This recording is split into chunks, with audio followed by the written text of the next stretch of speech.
Después de haber pasado la noche cerca del cráter del volcán, por la mañana empezamos a bajar. Parece más fácil bajar que subir, porque es de bajada. Pero se vuelve peligroso, puesto que los pies pueden resbalar y uno puede caer en un precipicio, en un barranco.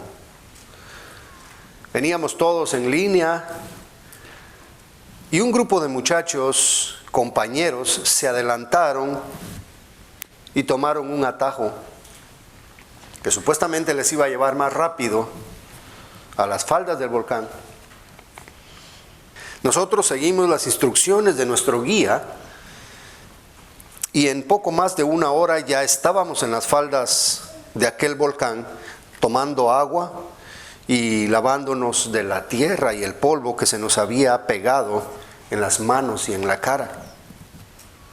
El otro grupo no aparecía. Les esperamos por un tiempo, pero el bus no podía esperar y tuvimos que partir.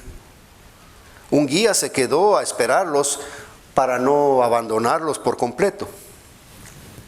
La semana siguiente supimos que ese grupo se había extraviado, dándole vueltas a un paredón peligroso, y salieron por el otro lado de las faldas del volcán, perdidos, ya para caer la noche. Ellos, cuando contaban su experiencia a los demás, les hacían chiste, no que sabían mucho y se fueron a perder. Y ellos dijeron, pues nosotros solo sabíamos que había que bajar, pero cuando uno pierde el camino puede toparse con barrancos, con quebradas muy fuertes, y entonces hay que regresar y seguir buscando, y en eso uno se puede extraviar y quedar atrapado entre piedras. Esto pasa por no seguir las instrucciones del guía. Así es la vida.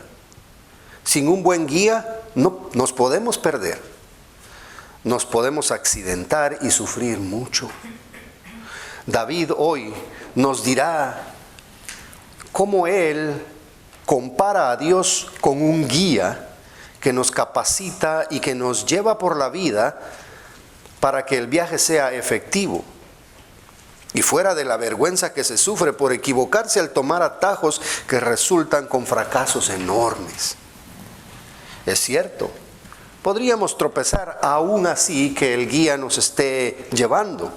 Podíamos cansarnos, distraernos, lastimarnos o quizá perder el tiempo durante el camino.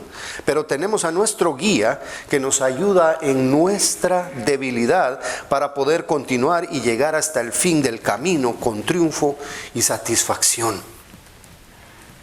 Hoy vamos a ver 3 verdades acerca del caminar por esta vida, para que meditando en ello nos sintamos confiados al ser guiados por nuestro Señor. Estas 3 verdades hay 2 formas de caminar por la vida. Esa es la primera. 2 formas de caminar por la vida. La segunda, lo que necesitamos para caminar por la vida. Y tercero, lo que Dios nos da para caminar por la vida. Vamos a ir a nuestra primera verdad. 2 formas de caminar por la vida. ¿Cuáles son esas 2 formas? Primero, caminar confiando en la guía de Jehová. Segundo, caminar rebelándose en contra de Jehová. Esas son las 2 formas. No hay intermedios. Y nosotros sabemos eso. Dios quiere que seamos fríos o calientes, pero no tibios.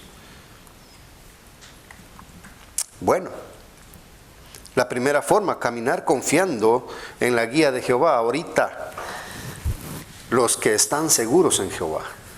A ti, oh Jehová, levantaré mi alma. Dios mío, en ti confío.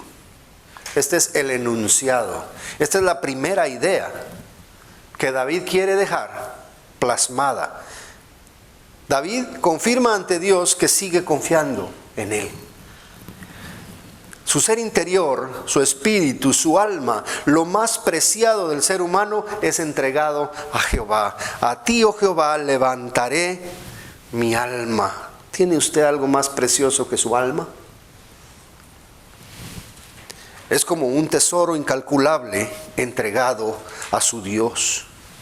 El inicio de verso 2 expresa que David confía en él, tanto así que le da su propia alma, con toda confianza, en adoración, en amor, en ofrenda, en entrega total. Nadie entrega el alma por gusto. Se entrega el alma a quien realmente amas y confías eternamente. Y es lo que David está haciendo. Mateo 22:37, Jesús le dijo: amarás al Señor tu Dios con todo tu corazón y con toda tu alma y con toda tu mente. Aquí corazón, alma y mente son la misma cosa, el mismo elemento. Una persona que le pertenece a Dios lo sabe y se entrega diariamente a Él.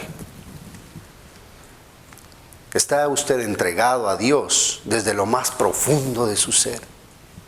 ¿Confía en Él a tal grado que le ha elevado lo más valioso de usted mismo? Solo la persona que ama realmente a Dios puede decir: Señor, te entrego mi alma. Puede decir: Señor, aquí está todo lo que soy. Las personas que no aman a Dios le dan un poquito y de vez en cuando. Y aunque lo digan, si no lo demuestran, no lo están haciendo. David, en ejemplo para nosotros, está entregando todo su ser y entregando su alma en sacrificio vivo, agradable a Dios diariamente. David, sabiendo el beneficio que reciben los que están confiando en Jehová, declaró lo anterior. Él dijo lo que dijo porque sabe que hay un beneficio en esto. ¿Cuál es el beneficio? El no ser avergonzado. Y lo dice en la siguiente línea: no sea yo avergonzado. Ser avergonzado es una experiencia desagradable. ¿A cuántos les gusta pasar vergüenza? Hay muchas cosas que nos pueden causar vergüenza. Y más que todo nuestros errores y nuestras debilidades. Y que alguien nos señale y nos diga: jaja, te lo dije. David profesaba a un Dios invisible que todo lo puede y que gana todas las batallas. David quería que Dios demostrara su poder y que le produjera a él seguridad y satisfacción. Señor, no sea yo avergonzado. No se alegren de mí mis enemigos. ¿Cuántos enemigos tenía David? David tenía enemigos en las diferentes naciones, en los diferentes pueblos que le rodeaban. David tenía enemigos dentro de Israel. Saúl, el rey, era uno. David tenía otros enemigos. Incluso su hijo lo andaba persiguiendo para quitarle el reino. No se alegren de mí, mis enemigos. ¿En qué momento se alegran los enemigos? En la batalla. Cuando derrotan. Cuando ganan, cuando ven al otro tirado, arrodillado, manos arriba, en señal de sumisión, que le ponen, lo amarran, entonces es una alegría para el enemigo. Pero David dice: no se alegren de mí mis enemigos. Y eso es algo que a él le iba a producir mucha vergüenza, porque David vivía diciendo que Dios le iba a salvar, que él tenía un Dios que todo lo puede, que todo lo gana y que le va a ayudar. Señor, que mis enemigos no se alegren de mí. Los enemigos de David representan nuestras dificultades en esta vida. Nosotros no somos militares. Yo rara vez en mi vida he tocado una arma real. Tu hermano ya sabe lo que es armas de grueso calibre, porque él estuvo en el Army. Pero algunos de nosotros quizás nunca han empuñado un arma. Nuestros enemigos no son carnales. Nuestra lucha no es contra sangre ni carne. A veces hay personas que nos están dañando y que nos están molestando, pero no es directamente ellos contra quienes tenemos que luchar. El creyente no tiene enemigos humanos, materiales. Sus enemigos son otros. Y usted ya lo sabe. El primer enemigo que uno tiene es su propia carne. Yo mismo. Mis propios deseos. Mi propia concupiscencia. Mi propia naturaleza caída. Los deseos de pasar más allá de lo que Dios me permite. Tenemos que estar matando a nuestro viejo hombre. Aquel que fue dejado ya atrás. Y cada vez que se quiere levantar, vaya usted con el garrote y péguele duro. Se oye chistoso, pero ese garrotazo es en contra de nosotros, de nuestro ego, de nuestros deseos, de nuestros antojos, que van en contra de la voluntad de Dios, la carne. Otro enemigo es la mundanalidad. El sistema de este mundo que está diseñado para ofender a Dios. Deje usted una generación de predicar el Evangelio. Deje usted 50 años escondida la Biblia y se va a dar cuenta cómo ese país se pone. Lo estamos viendo ahora. Las iglesias dejaron de predicar el Evangelio. Las iglesias dejaron de exhortar, las iglesias dejaron de predicar arrepentimiento de pecados y se volcaron a predicar placeres mundanos, la prosperidad y cuantas otras cosas. Las iglesias dejaron de invertir en maestros de escuela dominical e invirtieron en apariencia para el templo y los convirtieron en discotecas. ¿Y qué tenemos ahora como resultado en este país? ¿Para qué sirve la sal? Para evitar la corrupción. Usted quiere un pescadito que tarde bastante tiempo, lo forra de sal. La sal preserva la carne, no deja que se pudra. ¿Y qué papel tenemos nosotros en este mundo? Somos la sal. Sin predicación de la palabra, sin las enseñanzas divinas, este mundo se va a corromper más. Y si dejamos de predicar el Evangelio, la palabra de Dios, el arrepentimiento de pecados, la santidad, entonces el mundo va a corromperse cada día más. Están miles de personas que vienen a la iglesia, pero que no son convertidos. No hablo de esta. Hablo de otras iglesias donde la gente solo quiere entretenimiento. Bueno, la mundanalidad. El mundo que nos empuja a fallarle a Dios. Mas la carne, hermanos, son dos enemigos fuertes que se juntan y nos atacan. ¿Y saben cuál es el último enemigo? El que es el príncipe de este mundo. El diablo. Ese tipo no descansa, ese tipo está bien organizado y él sabe cómo manejar al mundo para que el mundo esté tocando a su carne. De esa forma trabaja él. Indirectamente, las tentaciones mundanas vienen del diablo. Bueno, estos tres son quienes le pueden provocar el mal a usted y reírse de usted al haberlo dañado severamente. Te fleché, te tiré un dardo, te herí, te descalifiqué,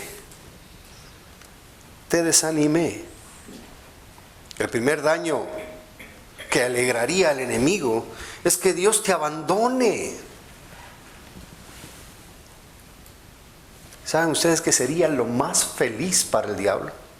Que Dios nos abandone y deje de fortalecernos y preservarnos. Pero es seguro que eso nunca va a suceder. Es precisamente lo que David dice: Señor, no sea yo avergonzado.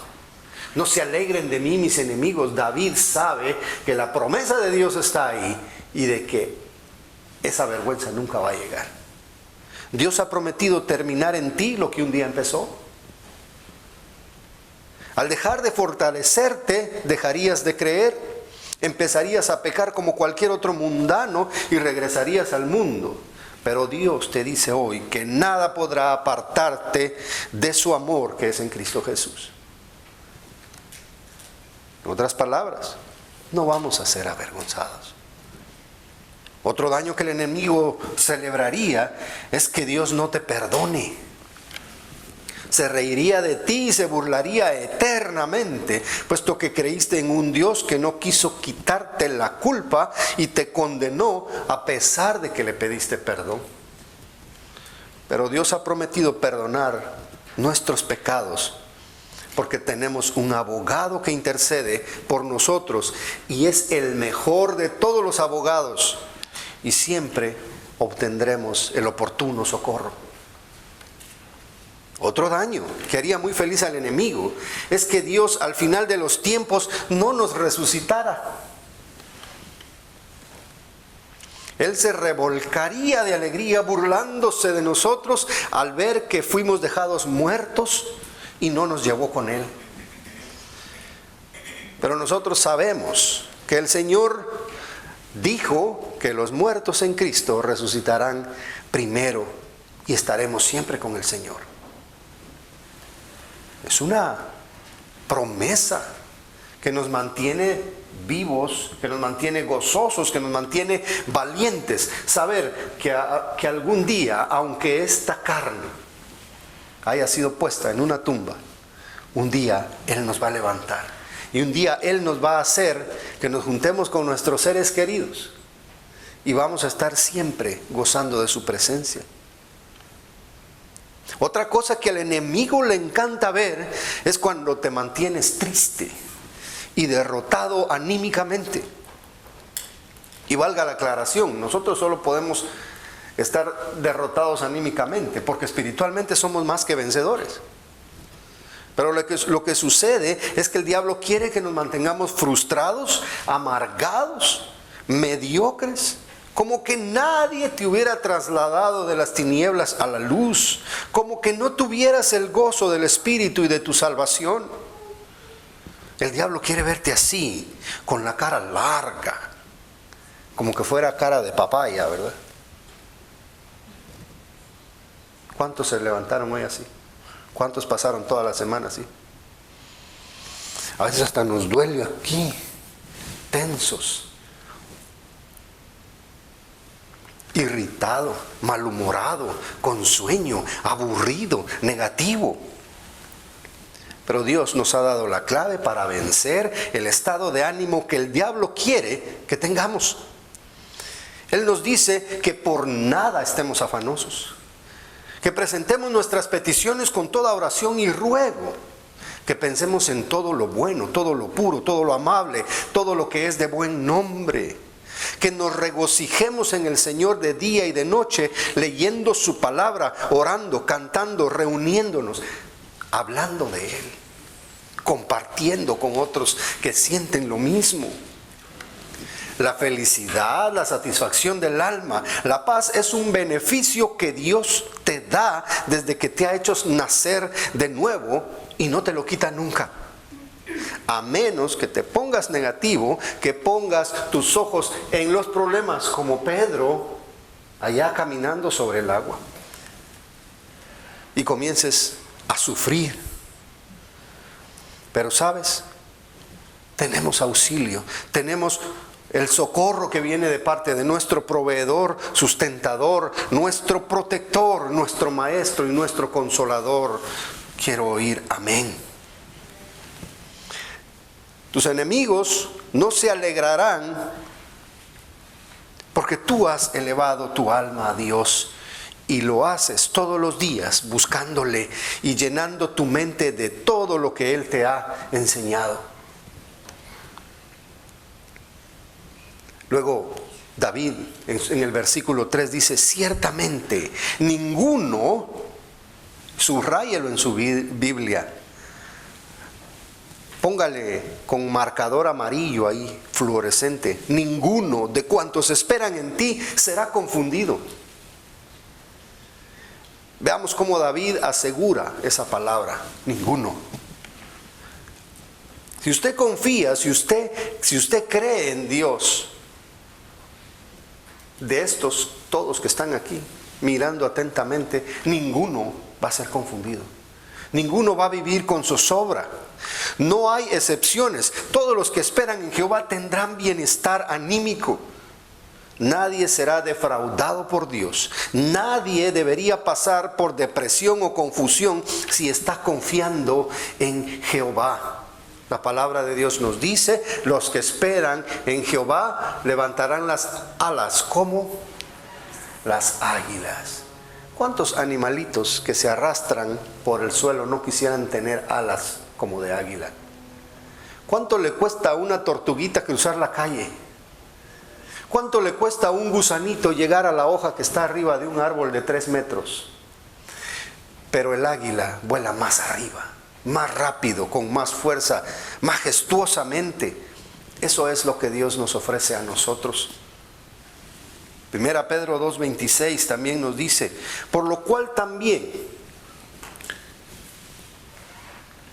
he aquí, pongo en Sión la principal piedra del ángulo, escogida, preciosa, y el que creyere en él no será avergonzado. ¿Cuántas personas le han dicho a usted que Dios no existe? ¿Cuántas personas le han dicho a usted que la Biblia es una mentira? Que el Evangelio es un negocio.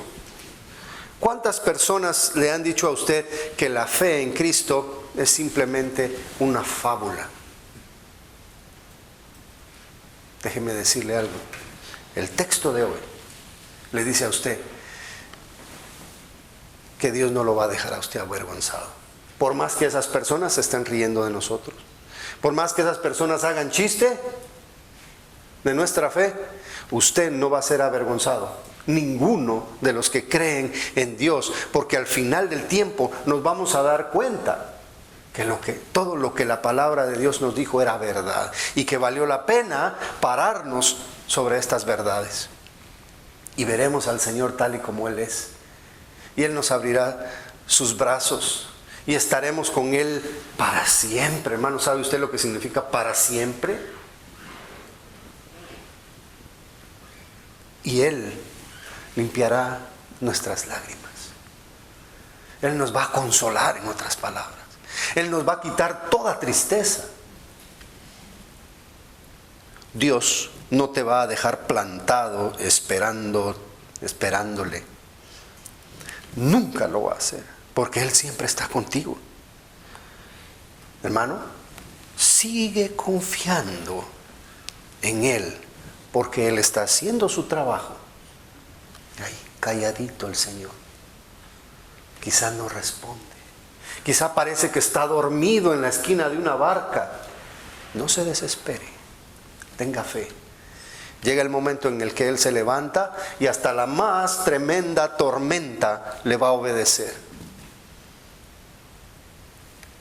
Dios lo hará.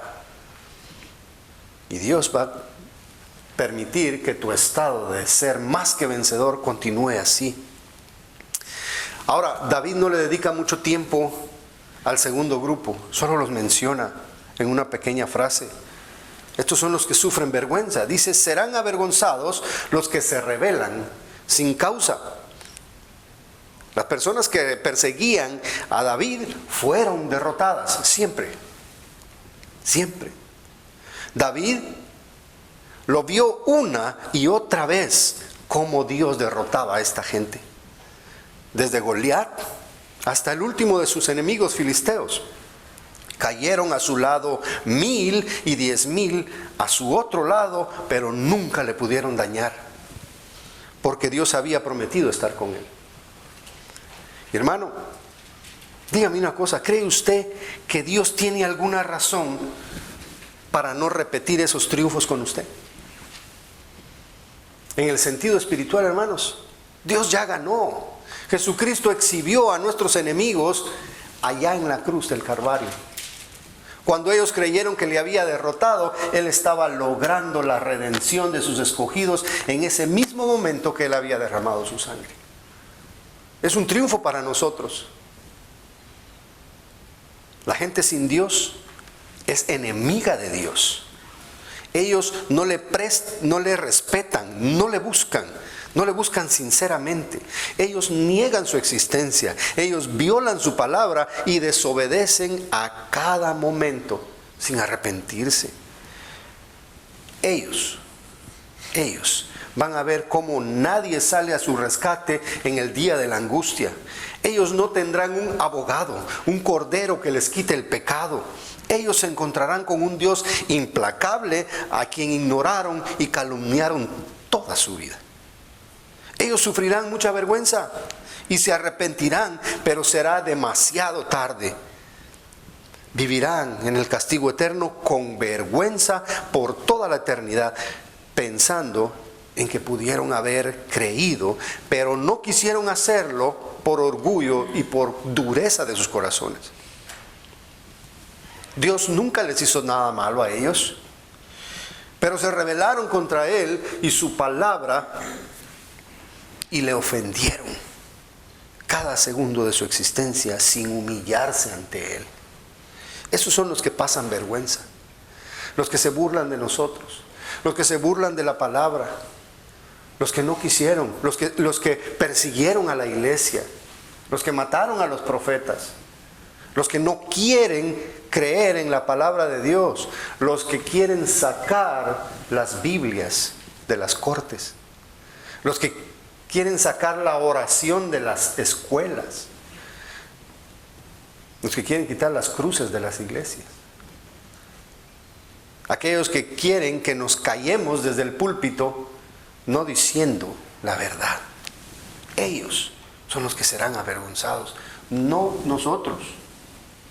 Nosotros permaneceremos en pie. Nuestro segundo punto dice: cosas que necesitamos para caminar por la vida. Yo aquí veo 4 cosas. Necesitamos sabiduría, dirección, misericordia y perdón. Bueno, ya vimos en el primer punto, caminar por la vida creyendo o caminar por la vida sin creer. Unos que llegan a la meta triunfantes, cualquiera que sea el camino, y otros que se extravían por no haber obedecido a Dios y van a terminar en vergüenza. Ahora, ya dentro de los que creemos, en este grupo de los que creemos, hay 4 cosas que necesitamos para caminar por ahí. Necesitamos sabiduría, necesitamos dirección, necesitamos misericordia y necesitamos perdón.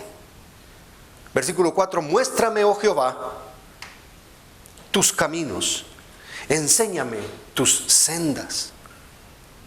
El Señor acá es nuestro guía dentro del bosque, es nuestro guía dentro de la ciudad, es nuestro guía en el desierto, es nuestro guía a la orilla del río, pasando por un lago. Muéstrame, oh Jehová, tus caminos, enséñame tus sendas. David pide por sabiduría: enséñame, muéstrame.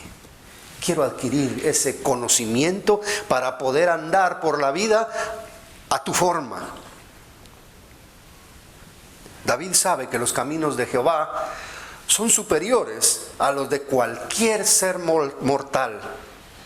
Cualquier persona puede venir a darle buenos consejos o malos consejos, pero la palabra de Dios, lo que Dios nos da a nosotros, es superior a todo eso y nunca va a ser malo, nunca va a ser negativo.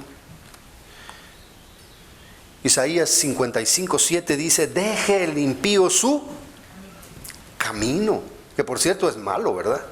Y el hombre inicuo sus pensamientos, y vuélvase a Jehová, más le conviene, porque el camino que está tomando le va a llevar a la perdición, el cual tendrá de él misericordia, y al Dios nuestro, el cual será amplio en perdonar, porque mis pensamientos, dice el Señor, no son vuestros pensamientos, ni vuestros caminos son mis caminos, dice el Señor.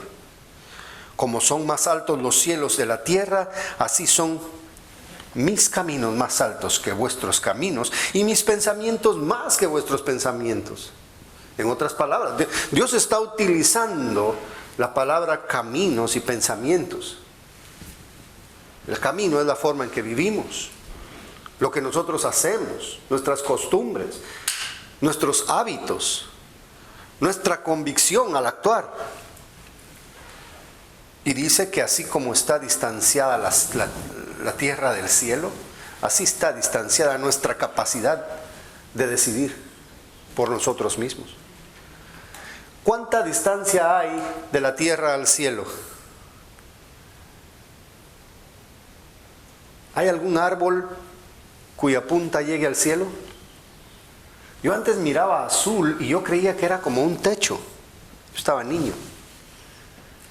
Yo creía que era el techo y le digo a mi prima, que tenía 2 años más que yo, le digo, pero el cielo ahí topa, mira, ahí se mira un techo azul. No. Yo creo que si pongo 3 árboles uno encima de otro, yo puedo llegar a tocar el cielo. No puedes. Y si pongo esos 3 árboles encima de un edificio, ¿sí puedo? No puedes. Y si pongo ese edificio y esos 3 árboles encima de una montaña, ¿sí puedo? No puedes. Pero entonces, ¿por qué yo miro ahí que tiene tope? La ignorancia de un niño, ¿verdad? Pero si vemos con un telescopio, eso no tiene fin. ¿Dónde termina? Hay evidencia de que el cielo está en algún lado ahí donde termina. Probablemente salimos por aquí y regresamos por este lado, pero no tiene fin. Así de separado está la capacidad del hombre de tomar un buen camino. Por esa razón necesitamos que Dios nos guíe y nos dé sabiduría para caminar a su forma. Reconocer que Dios es sabio y santo más que nosotros es necesario para que le pidamos a Él por sabiduría para caminar según su voluntad. Solamente en Dios está la perfecta sabiduría para vivir. Proverbios 9:10 dice, el temor de Jehová es el principio de la sabiduría, y el conocimiento del Santísimo es la inteligencia. Porque por mí se aumentarán tus días. Fíjese lo que dice el 11. Por mí se aumentarán tus días, y años de vida se te añadirán. Si fueres sabio, para ti lo serás. O sea, es nuestro beneficio si somos sabios y nos sabemos conducir. Y Dios nos va a alargar nuestros días. ¿Cuántos se quieren morir jóvenes? Dios ofrece larga vida para el que es inteligente y es sabio.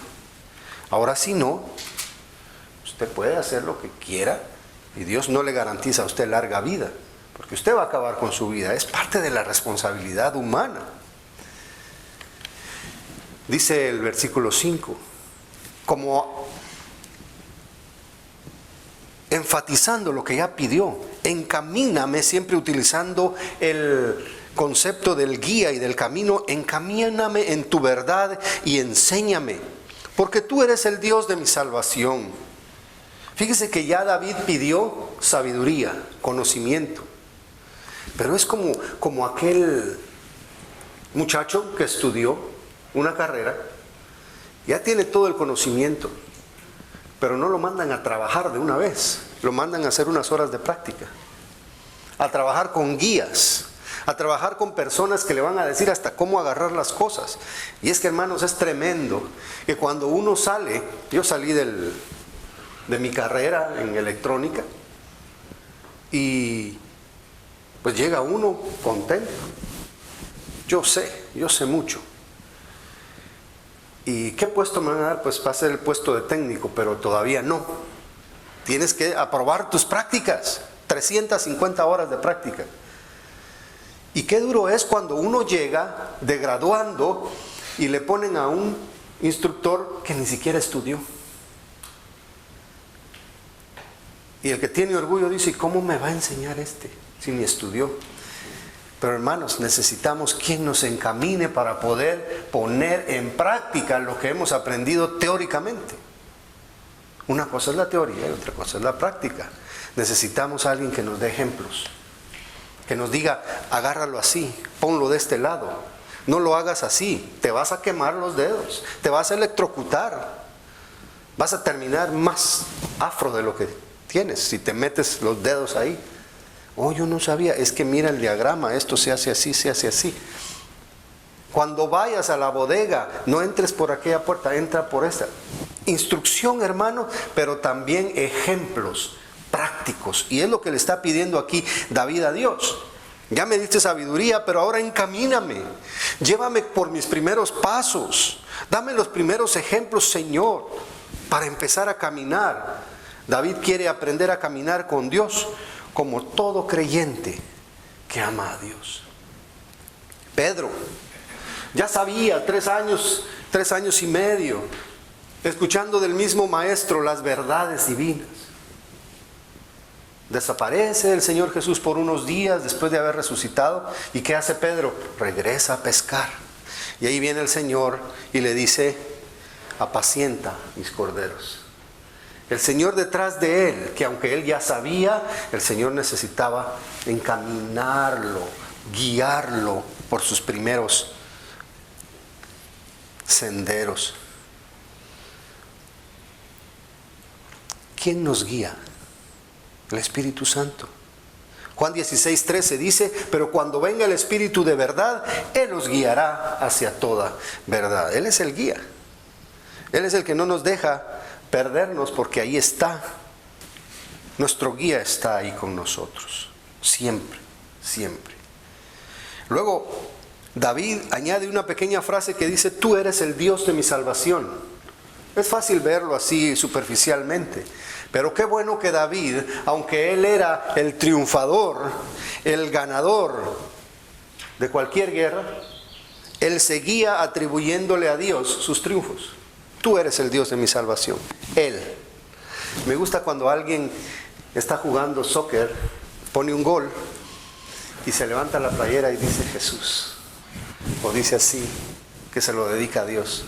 David es lo que está haciendo. Tú eres el Dios de mi salvación. Yo no soy capaz de hacerlo. Tú eres el Dios de mi salvación. Efesios 2:8 lo dice. No tenemos que atribuirle nuestra salvación a nuestros méritos.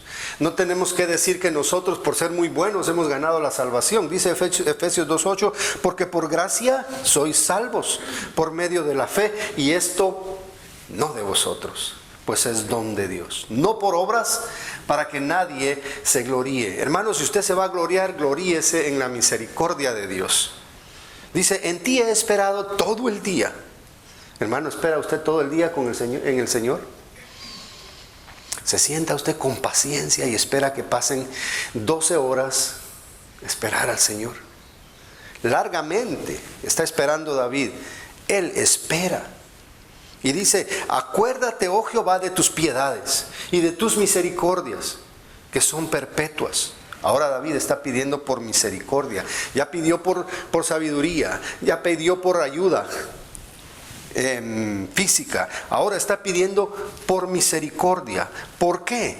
Porque así como somos guiados por Él, así como Él conoce el camino perfecto, así como Él nos enseña, nosotros cometemos errores en el diario caminar.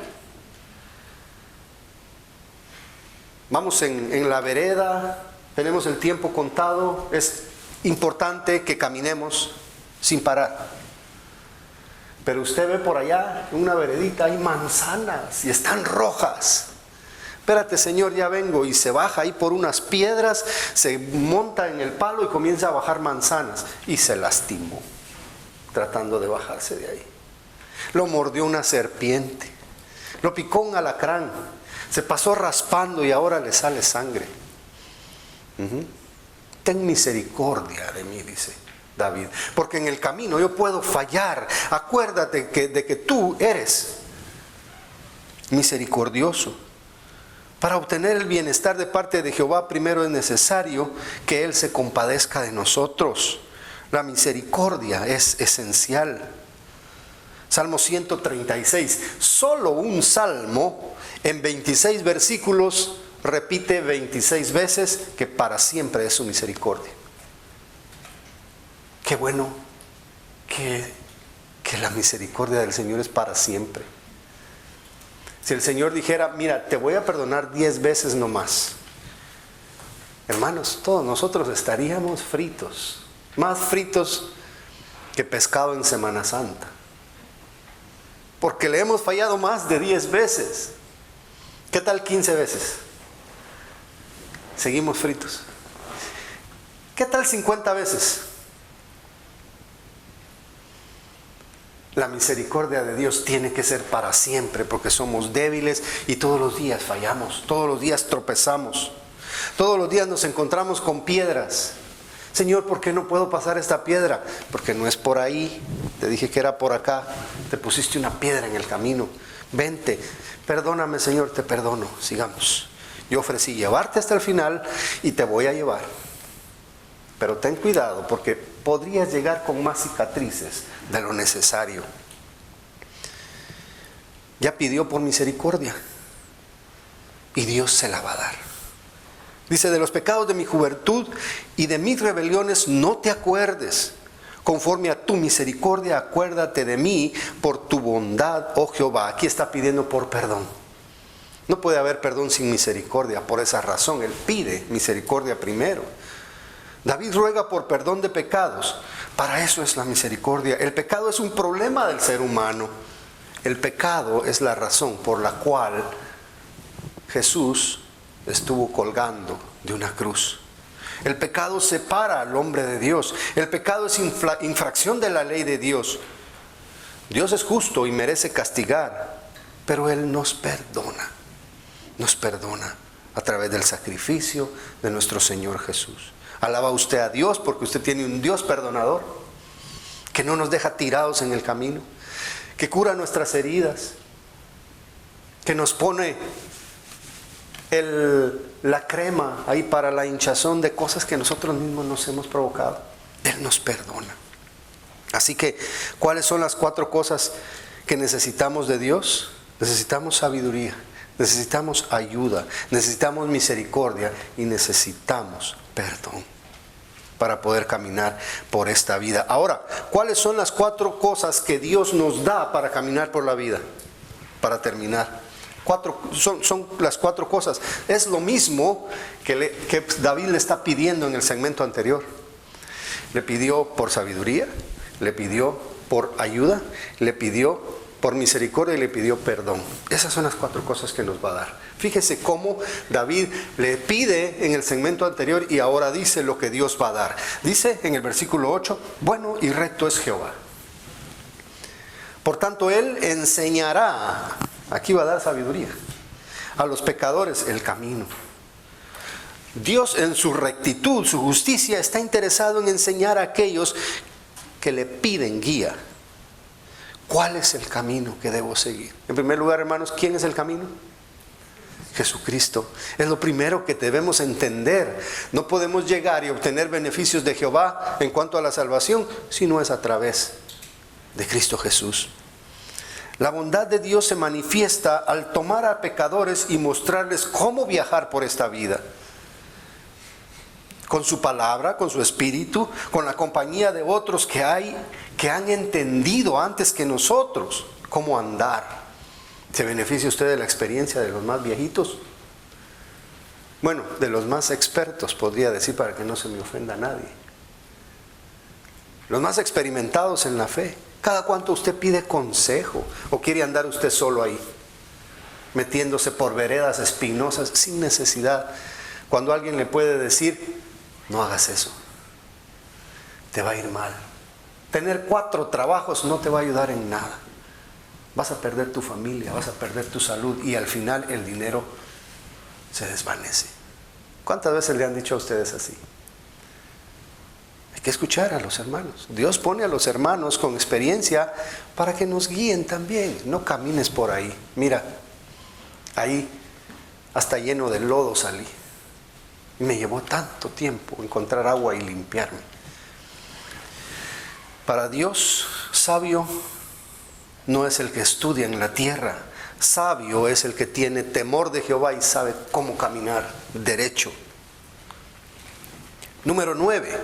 Cuando David le pide por ayuda y le pide al Señor que lo encamine, aquí resuelve diciendo: encaminará a los humildes por el juicio y enseñará a los mansos su carrera. Sigue hablando de la misma figura, caminar, correr por un camino en esta vida. Aunque parezca imposible andar como Dios manda, Él nos va a dar ayuda y nos va a encaminar hacia la dirección que nos ha enseñado que es buena. Señor, ¿quién podrá entonces ser salvo?, dicen sus discípulos. Y el Señor les dice: lo que es imposible para el hombre es posible para Dios. ¿Por qué? Porque su Espíritu Santo nos guía y Él nos tiene misericordias. Fíjense el versículo 10, habla de la misericordia. Todas las sendas de Jehová son misericordia y verdad para los que guardan su pacto y sus testimonios. David en el segmento anterior pidió por misericordia y ahora él mismo está aclarando: todo lo que Dios hace es basado en su misericordia. Así que, hermano, no tengas temor. Dios va a tener misericordia de ti para siempre. Si alguien algún día le dice a usted que la salvación puede perderse, llévelo a ese salmo que ya le dije. 26 veces dice: para siempre es su misericordia. Si nosotros fallamos todos los días, para siempre es su misericordia. Dice el Señor a Moisés: yo tendré misericordia de quien yo tenga misericordia. Pero una vez que tuvo misericordia de nosotros, esa misericordia es para siempre. Así que no nos va a dejar ni nos va a desamparar nunca. Estamos en su mano y nadie nos puede arrebatar de allí. Nadie nos podrá separar del amor de Dios que es en Cristo Jesús. Amén. Dice el Salmo 23:6, David reafirmando: ciertamente el bien y la misericordia me seguirán todos los días de mi vida. Qué bueno confiar en un Señor que no se aburre de ser misericordioso. El Señor es lento para la ira y grande en misericordia. Versículo 11: por amor de tu nombre, oh Jehová, perdonarás. ¿Ven que ya David pidió perdón? Ahora él mismo está diciendo: Él perdona, hermano. No siga pensando: ¿será que me va a perdonar? No. Perdonarás también mi pecado, que es grande. En la vida hay pecados y hay pecados. A los ojos de David lo que él había hecho estaba grande. Pero Dios le va a perdonar. Dios le va a perdonar. Hermanos, Dios es un Dios perdonador. Dios es un Dios que olvida las ofensas. Y en el versículo 12, para terminar ese pequeño segmento dentro de ese salmo, dice: ¿quién es el hombre que teme a Jehová? Esta es una conclusión. Ahí está amarrando David: el que le enseñará el camino que ha de escoger. Qué bueno cuando sabemos que nuestro Dios es un Dios que nos enseña cómo caminar. Pidámosle al Señor: Señor, enséñame a caminar. Enséñame. Solitos nosotros no podemos aprender del mundo, vamos a aprender de Él. David termina con una conclusión clara: los que temen a Jehová serán enseñados por Él a vivir santamente, y perdonará sus pecados si fuere requerido. Dios es misericordioso. No hay una fuente de instrucción más efectiva que Dios. Él es nuestro guía en la vida. No nos separemos de Él, no desconfiemos de Él, confiemos en Él siempre y nunca vamos a ser avergonzados. Cierre sus ojos.